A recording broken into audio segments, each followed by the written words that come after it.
Նախ ցավակցություններ եմ ուզում հայտնել զորակցությունս ընտանիքին, Տիկին Աճեմյանին, Տիկին Կարինեին եւ նաեւ միևնույն ժամանակ մեր ողջ ժողովրդին, որովհետեւ Արայի միջոցով, պարոն Դեղտրիկյանի միջոցով նաեւ մենք ոչ միայն пассив սպառող մտավորականի կերպարի հետ ենք առնչվել, այլ ուղղակի արտադրող մարդու, թե քաղաքացիական գիտակցության, թե իր ոլորտի մշակութային իմաստով եւ այն եզակի մտավորականներից է, որ օրինակելի մարդը իր ամբողջ գոյությամբ, վեհությամբ եւ ես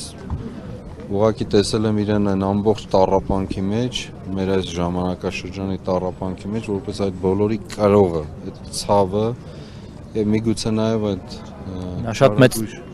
նա ծանր ներողություն ծանր էր տանում մեր երկրի այս վիճակը անդադ խոսում էր որ պետք է փոխվեն չեր լռում եւ փողոցում է եղել եւ ամենուր հնարավոր եւ անհնար բոլոր տարբերակներով ինքն իրեն ներկայացրել է եւ ինձ համար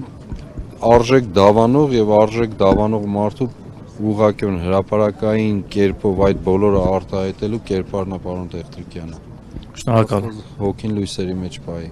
Շնորհակալ եմ ձեզ։